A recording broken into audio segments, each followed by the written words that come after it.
Kanchipuram వకుడా silks నాణ్యత మా ప్రాధాన్యత. మదీనాగూడ, మియాపూర్, హైదరాబాద్ లో త్వరలో శుభారంభం.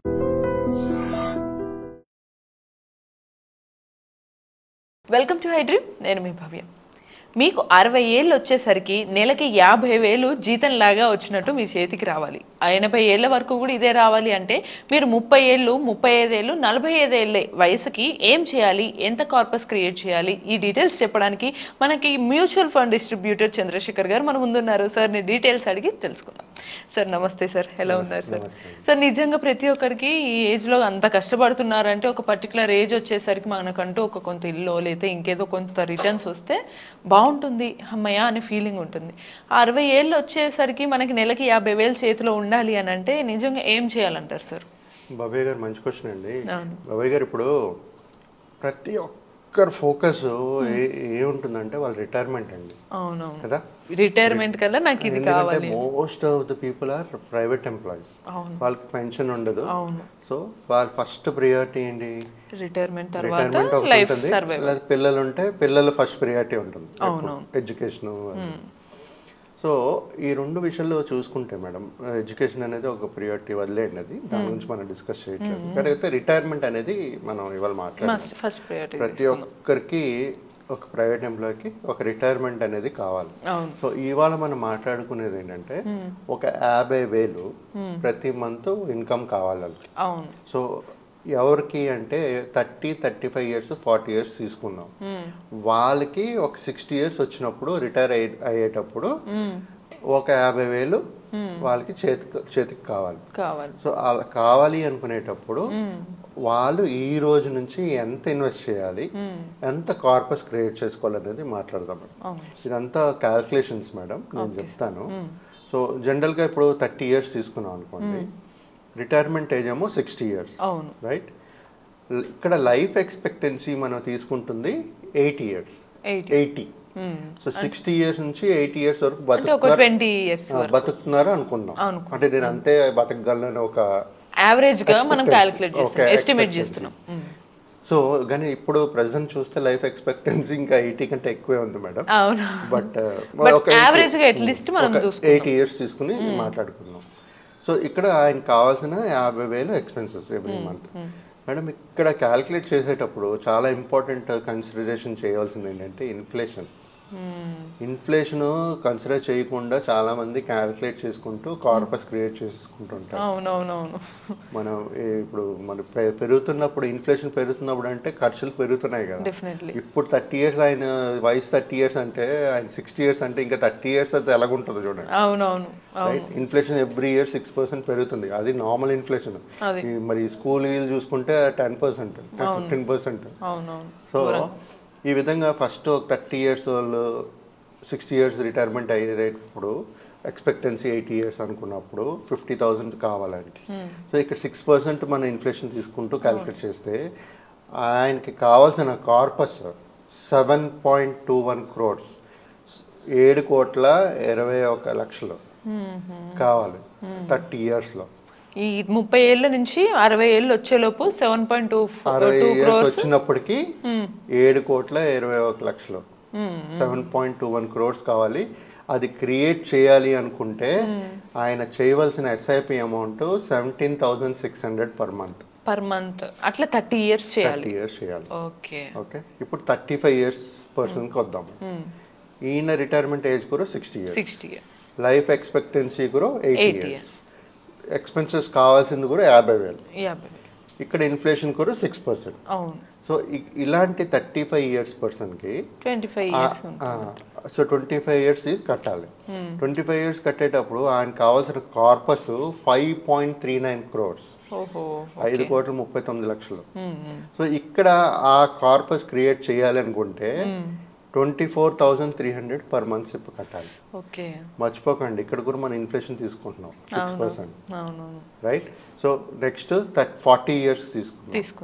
40 ఇయర్స్ తీసుకునేటప్పుడు మళ్ళీ 60 ఇయర్స్ రిటైర్మెంట్, లైఫ్ ఎక్స్పెక్టెన్సీ 80 మళ్ళీ 50,000 ఎక్స్పెన్సెస్ కావాలి. Inflation again 6%, right? చూసారా, మర్చిపోం మనం. సో అది అన్ని కన్సిడర్ చేస్తే 4.03 crores కార్పస్ క్రియేట్ అవ్వాలి. ఇక్కడ మేడం ఆయన ఎస్ఐపి అమౌంట్ 34,300. మీరు చూస్తుంటే 30 years పర్సన్ 17,600. 35 years అంటే 25 years కట్టాలి 24,300. 40 years పర్సన్ అంటే 20 years కట్టాలి 34,300. పెరుగుతుంది ఆల్మోస్ట్ 9 అంటే ఆల్మోస్ట్ డబుల్ అవుతుంది అది పెట్టేది. ఎస్ఐపి పెరుగుతుంది కదా. కానీ కార్పస్ చూడండి, కార్పస్ అమౌంట్ చూడండి 30%. ఎవరికైతే ఇంకా ఏజ్ 30 years ఉందో ఆయన క్రియేట్ చేయవలసిన కార్పస్ 7.21. అవునవును. కార్పస్ అనేది తగ్గుతుంది. 30 years కి 7 కోట్లు కావాలి. 30 సంవత్సరాలకి 5 కోట్లు కావాలి. 40 సంవత్సరాలకి 4 కోట్లు కావాలి. అంటే కార్పస్ తగ్గుతుంది, ఎస్ఐపి అమౌంట్ పెరుగుతుంది. అవును. సో ఈ విధంగా ఎవరైనా ఒక 50,000 ఎక్స్పెన్సెస్ కావాలి అనుకునేటప్పుడు మనం ఇంపార్టెంట్ కన్సిడరేషన్స్ ఏంటి అంటే మేజర్ ఇన్ఫ్లేషన్ కన్సిడర్ చేస్తూ మనకి ఎంత కావాలి 50 సంవత్సరాలు వచ్చినప్పుడు 60 సంవత్సరాలు వచ్చినప్పటికి రిటైర్మెంట్ అయినప్పటికీ ఎంత కావాలనేది ఈ రెండు కన్సిడర్ చేస్తూ మన క్యాల్కులేషన్ చేసుకుంటూ ఒక కార్పస్ అనేది క్రియేట్ చేసుకోవాలి. ఇప్పుడు చూడండి మేడం, జనరల్ గా ఇవన్నీ ఏం లేకుండే కొంతమంది 5 కోట్లు 10 కోట్లు 2 కోట్లు 1 కోట్లు 2 చేసుకుంటూ ఉంటారు.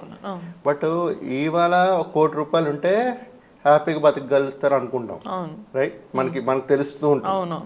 కానీ ఇక్కడ నుంచి ఒక 20 సంవత్సరాలు 30 సంవత్సరాలు తర్వాత అంటే అది కోటి అనేది ఇప్పుడు లక్షల్లో అన్నట్టు అప్పుడు అయిపోతుంది అంతే. సో నేను చెప్పేది ఏంటంటే ప్రతి ఒక్క ఇన్వెస్టర్ కి మన ఫోకస్ ఎక్కువ కార్పస్ మీద ఉండాలి.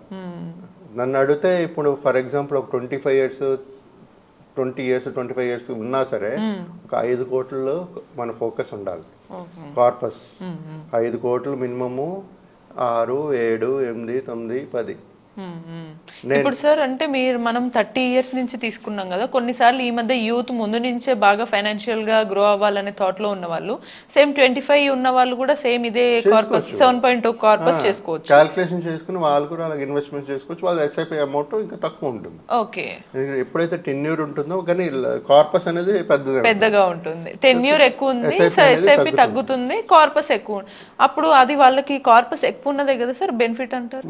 ఎక్కువ ఉంటేనే కదా మేడం బెనిఫిట్. మనకి ఎప్పుడైతే కార్పస్ ఉంటుందో మీరు ఇప్పుడు 7 కోట్లు 5 కోట్లు 4 కోట్లు మాట్లాడుకున్నాం కదా, మనం ఇన్వెస్టెడ్ ఉంటాం. మనం ఏం చేస్తాము అప్పుడు మొత్తం డబ్బులు తీసాం కదా, మనం ఇన్వెస్టెడే ఉంటాం మార్కెట్ లో. కాకపోతే HW రూపంగా సిస్టమాటిక్ విత్డ్రావల్ ప్లాన్ మనకి 50,000 కావాలంటే 50,000 తీసుకుంటాం. సో మన ఫండ్ ఇంకా పెరుగుతుంటుంది కదా, మన పవర్ ఆఫ్ కాంపౌండింగ్ ప్లే చేస్తుంటుంది కదా, మనకు పెరుగుతూ ఉంటుంది. మన వాల్యూ కూడా మన ఇన్ని సంవత్సరాలు ఒక 20 సంవత్సరాల లైఫ్ ఎక్స్పెక్టెన్సీ తీసుకుంటూ ఉన్నా సరే మన ఫండ్ వాల్యూ ఇంకా పెరుగుతుంటుంది. ఎందుకంటే ఇక్కడ మనం పే చేసిన సిప్ తో పాటు ఆ కార్పస్ అమౌంట్ తో పాటు మనకి ఈ వెల్త్ అనేది కూడా గ్రో అవుతుంది కాబట్టి మనకి డబుల్ బెనిఫిట్. ఒకవేళ సిప్ ఆపేసినా సరే 60 years తర్వాత మీరు 50,000 తీసుకుంటున్నా సరే మీ కార్పస్ పెరుగుతుంటుంది. అవునవును, ఎందుకంటే అది ఆల్రెడీ మనం ఇన్వెస్ట్ చేసి ఉంచాం కాబట్టి. పవర్ ఆఫ్ కాంపౌండింగ్ చాలా ఇంపార్టెంట్, అక్కడ ప్లే చేస్తుంటది, మనకి ఇంకా వెల్త్ క్రియేట్ అవుతుంటుంది. డబ్బులు తీస్తున్నా సరే అంటే జనరల్ గా మన క్యాల్కులేషన్ ఎలా ఉండాలంటే ఒక 12% రిటర్న్స్ గానీ వచ్చింది అనుకోండి, ఒక 6%, 7% HWP పెట్టుకోవాలి. ఆ విధంగా మన వెల్త్ గ్రో అవుతుంది. అదే మీరు 12% వచ్చింది అనుకోండి రిటర్న్, మీరు 12% తీసుకుంటాను 50% తీసుకుంటుంటే మీ ఫండ్ వాల్యూ తగ్గుతుంది. సో ఆ విధంగా ప్లాన్ చేసుకుంటూ ముందుకు వెళ్ళాలి మేడం. సో ప్రతి ఒక్కరికి నేను చెప్పేది ఏంటంటే మనం ఈ కొంతమంది చాలా మంది ఉంటారు మేడం, నేను జాబ్ చేస్తున్నాను, నేను ఇన్వెస్ట్ చేయట్లేదు, నేను జీవితాంతం చేయగలను అనుకుంటాను. బట్ అది కరెక్ట్ కాదండి. ఒక 50 years మీరు ఐటీలే తీసుకోండి, ఐటీ ఎంప్లాయీస్ తీసుకోండి, వాళ్ళు ఫస్ట్ బాగానే చేస్తున్నారు అనుకుంటారు. తర్వాత 50 years 45 years వచ్చినప్పటికి స్ట్రెస్ పెరిగిపోతుంది వాళ్ళకి. 50కి 55కి నేను రిటైర్ అయిపోవాలి, ఇప్పటికే కొంచెం ఎక్కడ ఇన్వెస్ట్ చేసుకొని రిలాక్స్ అవుదామా అని చూస్తున్నారు ఆల్రెడీ. ఎందుకు ఇంకా 60 అంటే సో అంటే వాళ్ళకి ఆ ఫిజికల్ స్ట్రెస్ ఉంది, మెంటల్ స్ట్రెస్ ఉంది. కాకపోతే కొంతమందికి ఫిజికల్ స్ట్రెస్ ఉంటుంది, అంటే బాగా తిరిగి చేసేవాళ్ళు జాబ్, వాళ్ళకి ఒక హెల్త్ పర్మిట్ చేయదు. ఒక ఏజ్ వచ్చినప్పటికి ఇవన్నీ ఆగిపోతాయి. ఆగిపోయినప్పుడు మన వర్క్ మన వచ్చిన అమౌంట్ ని షుడ్ వర్క్ ఫర్ అస్. ఎప్పుడైతే మనం పడుకుంటున్నామో మన డబ్బులు మనకు పని చేయాలి, అప్పుడే ఎదుగుతూ ఉంటది డబ్బులు. సో ఎప్పుడైతే అంటే దాని ఉద్దేశం ఏంటి అంటే 60 years 55 years నేను రిటైర్ అయిపోతే నా డబ్బులు ఇంకా పని చేస్తుండాలి, నాకు ఇన్కమ్ తెచ్చి పెడుతూ ఉండాలి. సో ఆ విధంగా ఇన్వెస్ట్మెంట్స్ అనేది చేయాలి. ఇలాగ మన ఈ చూసుకుంటే ఈ 50,000 ఎక్స్పెన్సెస్ 30-35 years 40 years క్యాల్కులేషన్ చేసేటప్పుడు మాత్రం ఇన్ఫ్లేషన్ అనేది కన్సిడర్ చేసి ప్లాన్ చేయండి ప్రతి ఒక్కరు. చూసారు కదా, చాలా మంచి మాట చెప్పారు. మనం పడుకున్న తర్వాత ఒక 50 ఏళ్ళకి మన డబ్బు మనకి సంపాదించి పెట్టాలి. ఆ స్టేజ్ రావాలంటే మనం ఇప్పటి నుంచే మంచి వెల్దీ ప్లాన్స్ వేయాలని చెప్పి సార్ చెప్తున్నారు. సో సార్ గైడెన్స్ కూడా చాలా బాగా చెప్తున్నారు. ఇటువంటి మరిన్ని ఇంట్రెస్టింగ్ వీడియోస్ కోసం కీప్ వాచింగ్ HDream.